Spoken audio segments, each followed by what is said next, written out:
thank you, Alex. You really had the tough job of the day to do, I think, rounding that up, because having worked in this field for over 25 years, I think it's the first time we've actually really been genuinely be able to bring a sort of whole portfolio of thinking around this, and this is the time to have this discussion. So I'm really excited, and thank you so much for putting that together. We've got Mike King joining us from Numerian. Hi, Mike. Can you hear us? Just check that you're connected to us. I can hear you fine, thank you. Great to be here virtually. You're very loud, so I'm just making sure that the sound is correct, okay? But good to have you join us, and with a wonderful background, a beautiful textile of your own. Thank you very much for joining us. I'm just going to go around the room and ask you all to give us just a couple of minutes of where you've come from yourselves, the companies you work from, and a little bit about your background, because I think that will begin to explain the diversity of this field and somewhat respond, I think, to the final piece that Alex kindly left us with, which is the scale of the opportunity, but also the scale of the challenge in terms of the skills development ahead of us in this particular field. So, Mike, I'm going to start with you. Tell us a bit about your background and where you've come from. Sure. So here at Numerian, we're also 12 years old, as it turns out, and we looked at the simulation industry more broadly than just fashion at the start, and we decided we didn't want to chase the little bit better that the game engines were doing, and we wanted to leap ahead and basically develop something that was going to let the hardware catch up with us rather than chasing each little increment of CPU and GPU performance, because it's very hard to deliver quality by tiny incremental improvements, because it's architecturally very different to deliver something like we're doing to something like the other real-time solutions or semi-real-time solutions are doing at the moment. And our initial interest was within the movie industry. They were desperate for something that was high quality but more performance than they currently have, or what they currently had at the time. And we've been very involved with the movie industry, producing very high-end, basically we produce tools, and the movie industry has been using those tools to produce very high-end virtual garment simulations for both animated movies, but also for digidoubles. So, you know, there's a lot of times when they replace real garments with virtual garments, and they do it so well and they spend so much money doing it that you'll never know that it's actually happening unless somebody points it out to you. And you know, most of the high-end movies from the last 6 or 7 years will have used carbon for some sort of fabric simulation, or even flesh. You know, it's very broadly used. Cloth, ironically, is used for things like skin simulation, particularly on things like dogs. And we're sort of moving, taking that technology, and for the last couple of years, with the support of various government initiatives, both Innovate UK, and the Future Fashion Factory, and now the BFTT, we're basically moving that technology into the fashion industry and developing the tools and the capability to make it accessible to the fashion industry. And I won't dive too deeply into that, because I'm sure we're going to cover that more in the following conversation. Brilliant. Thank you, Mike. And can I just confirm that you're the only company in the UK actually working in this field at the moment? I mean, there are a few other companies, obviously, that are notable worldwide, but I think you're really the only UK-based one. Is that correct? Yeah, I mean, I think it's actually correct to say that outside Korea, we are the only company doing core fabric simulation R&D, certainly in the UK. And that's definitely true, yes.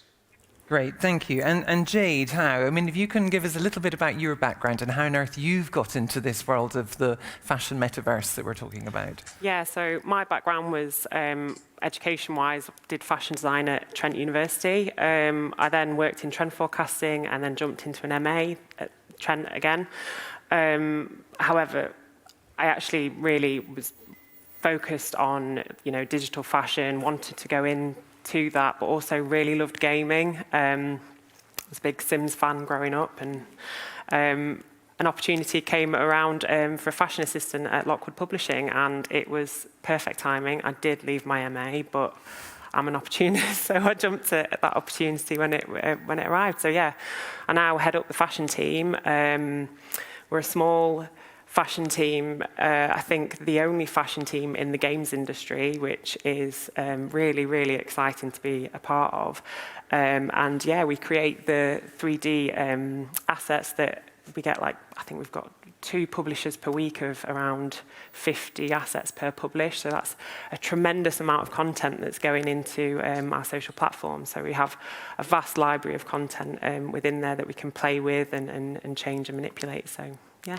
Fantastic. And Alex, I mean, you've given us a wonderful round the world in 80 days of what's happening in this emergent fashion metaverse. Yes. But your own background is really interesting in terms of the sort of range of the journey that you've come Yeah, to work with Happy Finish in this field. Exactly. So, I mean, currently I'm working for Happy Finish.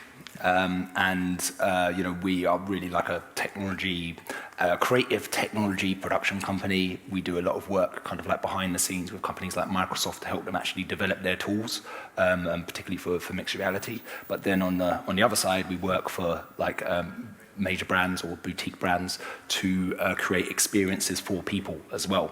So for me, basically, I just like using technology to make people feel things. I think that's really cool to be able to do that. But winding it back, I mean, I started in digital kind of creative services when I was like 15, QVC, Shopping Channel, an art worker there. And then it kind of built into doing animation, motion graphics, filmmaking. But I was always a bit of a geek, really. So I love building computers and stuff. And it always just it all just led to working in kind of like immersive tech, that range of skills and the knowledge and pipelines of both technology and creativity and software kind of just led to a point where I had a good understanding of everything that is necessary for virtual and immersive production. And I can just come to you, Jade, just to talk a little bit about the opportunity that you see in this field, and also just to actually take you back a moment, because you told me earlier today that was something really inspired you. There's a penny dropping moment earlier with an H&M, is it Henny's that you? Yes, yeah. Well, like I said, I played Sims as a little geeky teenager, and I remember that pack dropping and actually being like, wow, because, you know, standard clothing assets within games are quite, you know, character artists design them, so there was like no fashion elements there. But, you know, seeing a retail company go in and provide these assets kind of just, yeah, I think that was a key moment for me to decide in my journey and my career path, and now here we are. But you wouldn't have known how to make it then. So you went into fashion education. Yeah. Then you saw the advert for what was the advert for? It was fashion assistant. So there was, I believe, there was one person there at the time working with the character art team. This was like, 2.5, 3 years ago. And the vast amount of, you know, almost like fast fashion approach that was within Avakin, and like they've got their own brands in there, and there was that need and that, you know, that necessity to have actual designers come in and start creating these assets.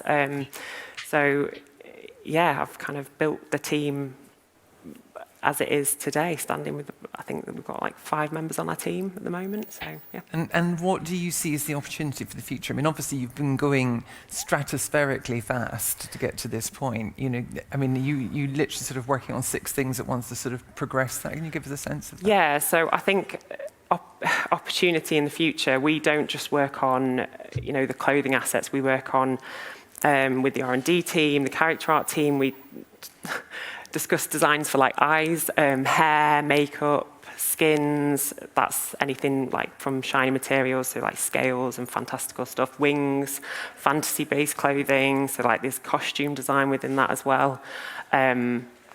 Shoes, nails, everything. And we also do like merchandising with work with the live ops team. So deciding what goes into shop nodes, so that's strategically placing assets within those spaces. So, you know, there's like merchandising and like opportunities there, and like shop management, because, you know, we've got a library of content that needs to kind of work and flow and be, you know, delivered and in the shop in the app to the users at the right time. So loads of opportunity. And the numbers? Numbers for Avakin, here we go. Yeah, 10 million monthly active users. We've got 1.7 million daily users.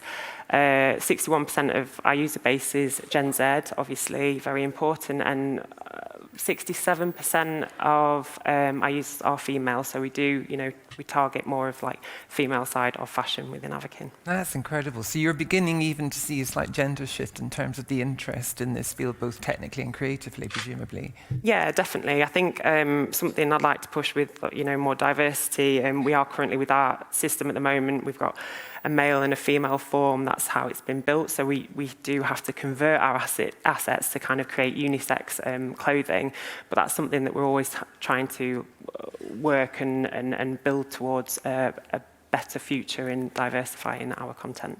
And Alex, coming back to you in terms of Happy Finish, what do you see as being the opportunities? I mean, you've laid out what's currently happening, but the speed at which we're having to go to sort of assimilate that potential, what is it you think that you're now kind of working towards? Are you beginning to sort of pick and choose what you want ahead, or is it still just coming at you at 1,000 meters? I mean, obviously, I think we have a lot of different opportunities. Literally because we understand the technology and we understand how to, not just understand the technology, we understand the limitations. So we're able to know what those limitations are and make creative decisions which actually use them to our advantage, So I guess that's part of the reason that we end up with so much interest. In terms of fashion itself, fashion for me is something personally that I really like. It's like, it affords more creativity than a lot of industries. It has to be it's a lot more kind of feelings-based and tone-based than, say, automotive, But, I mean, where will it go? I think that there's a lot more work being done by us to kind of steer towards the idea of the metaverse, both in terms of a B2B and a B2C capacity as well. And I think, obviously, with our Right, I digress slightly, okay, but here we go. Basically, like, designing in a virtual space is immersive technologies. They really push you to figure out how a human works within a space. And then when you go into like a virtual space, or whether that's in a virtual or a physical space, it still puts you at an advantage in terms of creating experiences that A, make people feel, and B, are really intuitive to people. And that really kind of pushes the boundaries helps you push the boundaries when you're coming to develop experiences for fashion, particularly when you're talking about essentially novices in a space, like people who aren't Gen Z, do you know what I mean, and play computer games. But you really want to be able to communicate the brand's intentions quite intuitively. So yeah, I think there's a good way to push with fashion. Okay, thank you. And Mike, if you could maybe talk about what you see as a company, because again, you're another small company at the cutting edge of this field, but in a very complex technical field. So you've got huge challenges that you're working with, but what do you think that you're seeing as the strongest opportunities for you moving forward, coming through these sort of prototyping exercises that you're going through?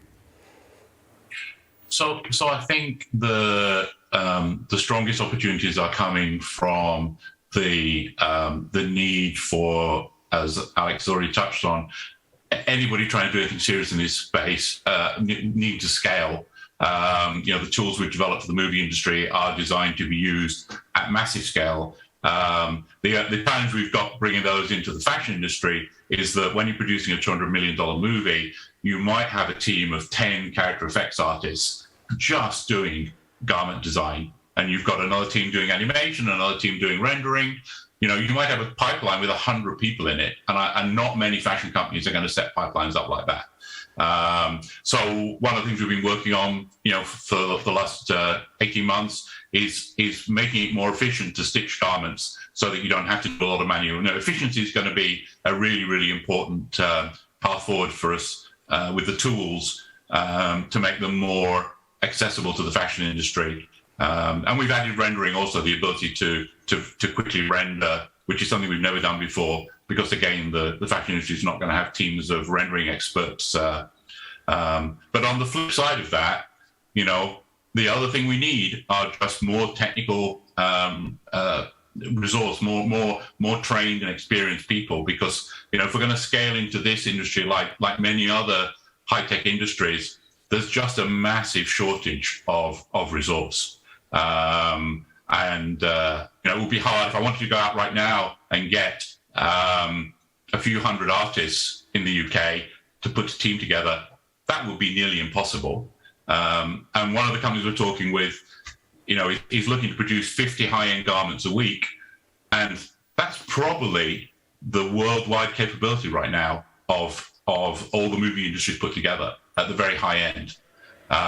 Which is just, we don't have scale, and we don't have the resources. And I think that's that's something as a industry we need to work on. And do you have any solutions for us on that front? Well, I think to a great extent it's about pushing obviously the training back into the education system. Being a more STEM focused, and I know we'll the government talk about this, but it has to be at a fashion obviously, and what we're doing is just one tiny element of that demand. As you and I talked about the other day. The big companies, Facebook have just said they're going to recruit 10,000 people in Europe working on the Metaverse project. 10,000. That's just out of the blue. Another 10,000 people needed. The scale of these things is massive, and the government needs to step up and help make this resource available.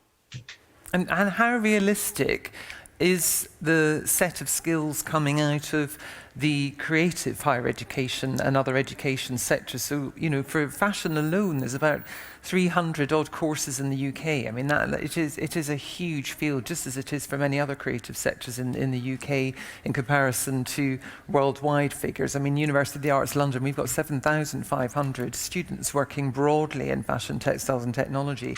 Is it feasible to convert that skill set, if there's interest in this field, into this kind of digital realm, do you think? Well, I mean, I'm not at all an expert on this, Jane. I think you're much more of the expert, but I think you've commented that it's a real challenge getting a lot of those students, because a lot of them are creative first, technical second, or technical not at all. It's a real challenge to get them to engage with technical tools. So we've got this dilemma where the creatives really want to work with their hands, and the technical people don't have the creative vision, and the overlap of that Venn diagram is very tiny. And so we need to figure out how to increase that. I mean, from a Numerian carbon perspective, we're looking to set up a training program that the company that is looking for a fair amount of resource and a fair amount of scale is actually willing to pay a sort of bounty for an incentive for artists to learn how to use carbon and get trained up to be able to deliver this type of content. And I know other companies have done the similar with other tools, but it's a very expensive process, and it's a very, very slow process. And probably the most, unless you're a Google, Facebook, Microsoft, the most you're going to be able to fund is probably 100 people or something of that sort of order, and that's just not enough scale. Jade, you were talking earlier about some of the recruitment challenges, but opportunities in a company like Avakin. Can you? Yeah, I think so. Like I previously said, there's a lot more roles. I think when we kind of started looking out for fashion designers, we went to the more traditional, people that worked for, high street retailers, very much a traditional application to design. So now kind of I'm understanding and seeing that there's more people wanting to adopt and work on cloud, design, marvelous designer, all of that, which I think we'll see a huge, influx of fashion designers, and whether they're like character artists, and how these kind of two job roles kind of merge. But yeah, opportunities even with just like the e-commerce kind of side of the shop management and makeup artists, stylists. Like we style the Avakins for the marketing art, and there's roles within that, within the games, within Avakin. So yeah, I think there's an immense amount of opportunity in different kind of roles yet to be explored and even perhaps even realised in a way. And are you having to think of different terminology to describe these roles in order to attract a kind of hybrid range of people that want to navigate both the creative and the technical? Yeah, I think so. I mean, I kind of had to, everyone in Lockwood understood what a fashion designer was, but, merchandising was a kind of term that I brought in and was like, well, this is what we're kind of doing when we're looking at the right content to curate within bundles or within shop nodes and things like that. So yeah, definitely, I think there's kind of that cross between and like learning and understanding from two different industries that are colliding very quickly in a great way. So that's interesting. You've got merchandising, a very well-established field in the physical fashion realm, now having to be deployed within the digital realm that you're creating, which is very, very interesting. Alex, in terms of recruitment for Happy Finish, companies like Happy Finish, sort of how does that come about? Because obviously, we do have this excellence in the UK, but I'm not quite sure what companies like you are looking for the kinds of products that you're developing in the future. Oh, I mean, it's so diverse. I mean, really, Unreal is big at the moment. Unreal is massive. It's for those of you that don't know, it's Unreal game engine. It's like visually the quality of what it produces pretty much out the box is pretty cool. It's kind of geared a bit towards creative technologists as well, or people on the more creative side that want to be able to create things which are interactive and high quality, because it's like a node-based system, which means you don't have to do all the coding yourself. You just drag and drop and link nodes to create something at the end. So Unreal is generally pretty high up on our list as well. But I guess, there's also actually akin to what Mike says. I think one of the core things we look for is people who either are really technical but have a really creative eye to them. Do you know what I mean? That could be anything from visually what they see, composition, or it could be like the understanding of like the subtleties of animation and whatnot. Because really, you want those people to be able to kind of run with what they've got and kind of feed into them, but give them their own creative freedom to do so. On the other hand, you have people who are like really creative, and you're like, okay, so what kind of technical skills have you got? And I think, for me personally, one of the things that drew me to doing a kind of, I guess, digital art is the fact that I was rubbish at drawing and painting. I really was. So it enabled me to have a tool that I could use to create beautiful things. And I think, again, it's that we really look for people on the Unreal side. We really look for creatives that have a bit of a technical understanding, and we can kind of shepherd and train into what they're doing. Or we look for people on that more technical side and try to teach them a bit of the creative process and how their thought process should be working to get to where they got, to get to where they got to go. So yeah, it's wide ranging, really, really wide ranging at the moment who we recruit. But some of them are really hard to find, like really, really hard to find. I've got a little Unreal technical eyes, so hard to find good ones, so hard. So you described brilliantly the fashion, clothing, textile space as it currently stands. The invisible elephant in the room is quite literally the avatar. So you will see everybody that, many of the examples that Alex talked us through don't have what we would call visible bodies in them in the way that we would expect them to. So not only is the clothing aspect and cloth really complex, the body is a whole other challenge. And I just wanted to come back to you, Mike, if you could touch on that aspect and how it is you see that evolving as a next step in this context, because it is a complicated sort of Mobius strip almost. Unless we get all of these things working together, we won't meet the potential of where this industry could evolve over the next 25 years. No, absolutely. And I think there's several aspects of that. I mean, the reason you don't see avatars in a lot of those garments is because those packages those companies are using are pretty rubbish at colliding with the body, and the garments the body tends to poke through the garments too easily. That's one of the things that our Numerian's Carbon is very, very strong at.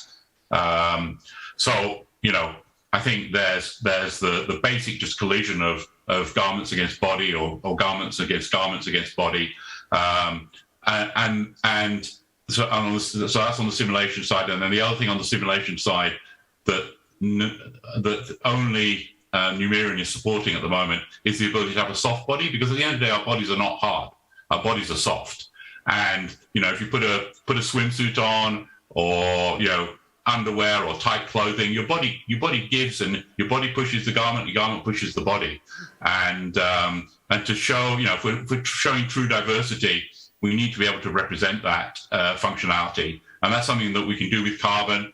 And when I asked some of the garment design companies, because we don't do garment design, we just do the simulation, ask the garment design companies what they do with garments that slide off your shoulders if they're hard. They basically say, well, we just give them the ability to pin them there. But it's not very realistic simulation, and it's certainly not going to show a diversity that we've come to expect. So that's on the simulation front. And then on the other challenge is on the rendering front. And there's, probably one of the deepest research area in computer graphics is how to represent skin. And the moment you step into the uncanny valley of trying to represent a truly believable human, you run into the challenge that skin is an incredibly complex material to render. And there are probably hundreds of PhDs and thousands of papers out there on subscattering and the other complexities of skin rendering. And so it's very tricky, so collision Numerian solved has already solved. And the skin rendering is solved because the movie guys do it. But it's a very, very tricky path to go down that skin rendering side, because if you don't get it right, you end up with something that looks a bit like a zombie. And that's, that's going to obviously detract massively from the garment. And so I think, where we're going is soft bodies, so that we get truly representative bodies. And then as and when we feel brave enough to render the skin with truly believable skin, then maybe we want to go there as well. But the danger is that if the human doesn't look like a real human, the whole illusion breaks down, basically, and you no longer believe the garment's real either. So it's just that, classic problem. So that you'll be aware, of the last 20 years, there's been this quest for, this sort of whole virtual avatar of ourselves in terms of virtual try-on and clothing retail. How realistic do you think that is as a future, given the challenges you've just discussed? So I think the biggest issue there is the scale issue. Lots of companies have tried to solve the problem by dancing around the scale issue by using photographs or morphing and using graphical ways of doing it, because you can do graphics much faster than you can do physics. And all of them have failed. Metail was a big funded company in the UK. All of them have failed to deliver because they're not realistic at the end of the day. And we will get there in terms of being able to do something that's fast enough. When we can do the realism, it's just a question of being able to do it in a real time, in inverted commas, way that the consumer will await a few seconds for the garment to simulate, basically. And then there's a big question, though, which some brands we talk to raise is, do I as a consumer really want to see myself? Do I want to see how well those jeans won't fit me? It's a really really tricky area, and I know a lot of research is going on into that sort of psychological aspect of self. And I think Jane, you're one of your teams is looking at that. I think it's a super interesting area. Nothing directly to do with what we do, but it's a super interesting area. No, it's not directly related to what you're doing, but you have to be aware of it, which is really, it's really interesting, the range of sort of understanding that you now have to kind of adopt in order to be able to, develop the technology that you are. I'm just going to come on to Jade, because I think also Avakin brings a completely different sense or opportunity for identity within the concept of Avakin and the approach to that world. Yeah, I mean, within what we can do right now, like I said before, with the male and female form right now, it's,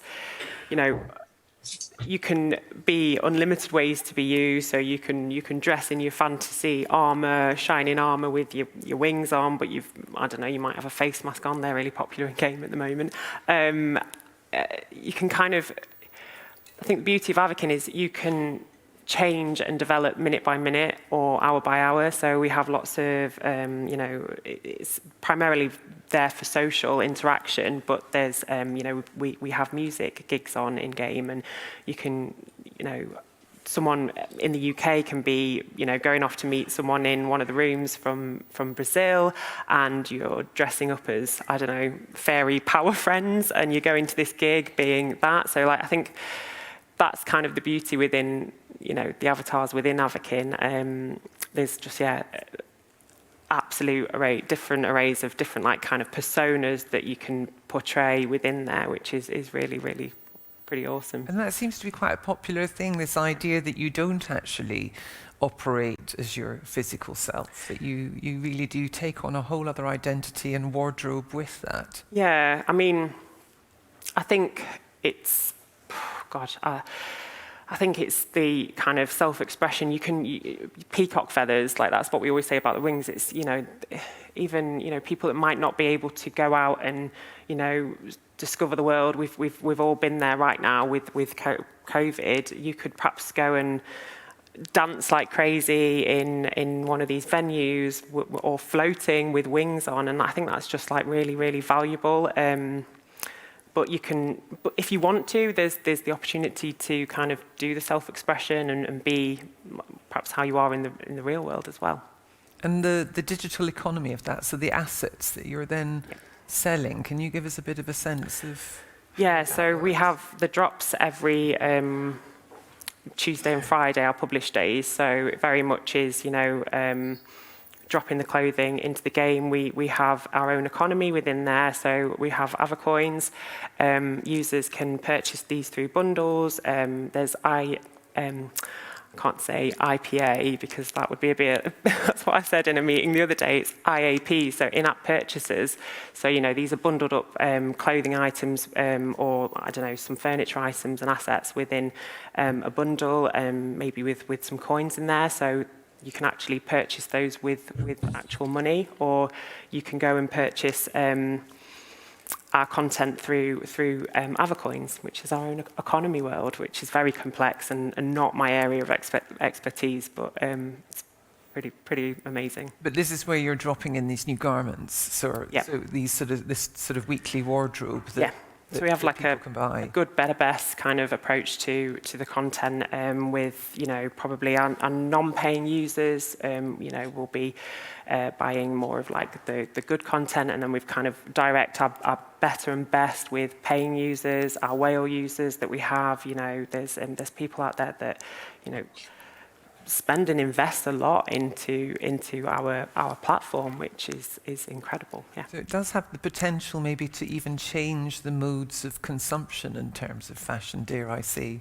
bring sustainability to the agenda, which is Absolutely. I didn't think I'd hear myself. I know, right? It's I've had a few discussions about this recently, but you could be maybe you're spending less on, the bigger fast fashion retailers because you're socializing, and especially with more music, the music industry coming into these games worlds. You're seeing these gigs with friends in a digital platform, so you're spending your money on wings rather than maybe an outfit for that event. So I think definitely.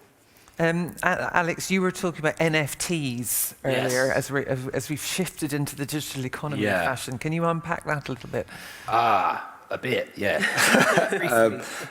So essentially, it's like, yeah, it's using cryptos. It's using like crypto technology. It's using blockchain technology to buy and sell digital assets, basically. So it's like you are the owner of this. Do you know what I'm saying? You've got that digital proof that you own this item. You know, it's not necessarily just one-offs as well. There's series. You know, a lot of the kind of, well, I say a lot, but some of the kind of, you know, again, I'm using this word more traditional for something that started like 6 months ago, but like the more traditional kind of NFTs, like art sales now, you know, some of those programs, they're smarter. They're like, okay, cool. So we'll give you like this piece of artwork now, but 6 months down the line, we'll release a 3D version for the metaverse, or we'll release that piece of fashion to go along with it. So yeah, it's not just as clear cut as people saying, oh, you're buying digital artwork, you're buying nothing for real money. Do you know what I mean? Actually, you know, when we start looking at the metaverse and how much, like, obviously the major technology companies are investing in it, you know, it's going to happen. Like, people doubt it's going to happen, it's just going to happen. You know, these assets, they do have like a long-term, I guess, commercial value and viability in that space. And how do you envisage, each of you, the future fashion metaverse, the place of it, whether it be a hybrid of physical and digital, or in the physical and the digital? What's your vision for future fashion metaverse as it's now evolving? Well, you know what? Actually, something I forgot to say in my presentation. But the idea of 5G, right? You combine 5G with this idea of personal kind of like representation in the space, and you combine that with fashion. It's literally a case of you're gonna, okay, this is gonna sound like crazy talk, like crazy future. Go for it. Okay, but literally what's gonna happen, okay, is that your phone isn't ready. Your phone doesn't need to be there. Your phone is there because it's got a little computer in it that lets you see things on a screen. So you get 5G and cloud computing, you don't need anything other than a screen. So then you got glasses, and then you got contact lenses, and then like literally you're there. And augmented reality allows you to see things around you in that space. And so the metaverse, like online, actually then becomes the real world, whether you think it's dystopian and crazy and not what you want to do. I'm not making any comments on that. I'm just saying, like, this is the way things can go. And also, as a bit of a side note to this is something I believe in. Okay, so like, you know, people are like, will there ever be holograms? Okay, there's never going to be holograms. I'll tell you why there's never going to be holograms. Because it's easier to fool your brain that holograms exist, that something's there, than it is to actually make a hologram, like in physics. Do you know what I'm saying? So yeah, the idea of contact lenses, being able to see the virtual world around you, is much more viable, and it's going to happen. Okay, that's Matrix times 1,000. Jade, bring us back down to your down-to-earth metaverse. Okay, so I think, just like Alex just said, I think that the whole visual being, from an Avakin point of view, imagine, you know, being able to actually feel like you are fully immersed in a social experience such as music, or even shopping at the mall, like flicking through and maybe some tangible elements to this digital world. I always find I'm coming up with more questions than even imagining. So like I'm interested in the consumer or the user or the player about, you know, how will they become the designer? Like obviously UGC is a massive element of what we're thinking about as a company. So, you know, user-generated content, that is, will they start applying? And you know, these younger lot that are really savvy on all the tech that they have around them now is, you know, they're going to start designing and actually creating the content. And Mike, I'm going to leave one with you from Alice is asking if you've ventured into textile haptics.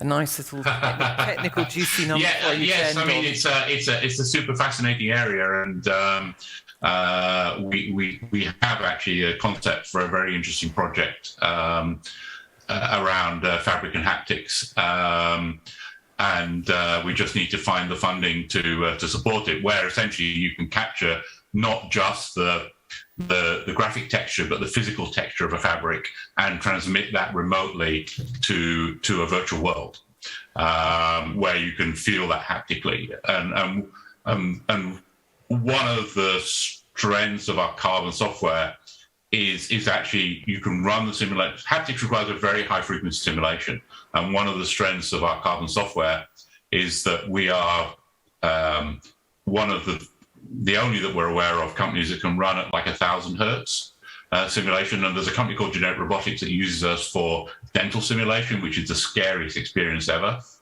When you pop through the gum with this this syringe, but it's using carbon to do the actual collision detection and the very low level simulation.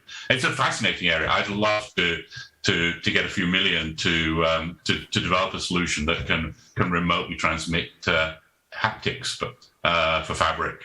It would be fantastic.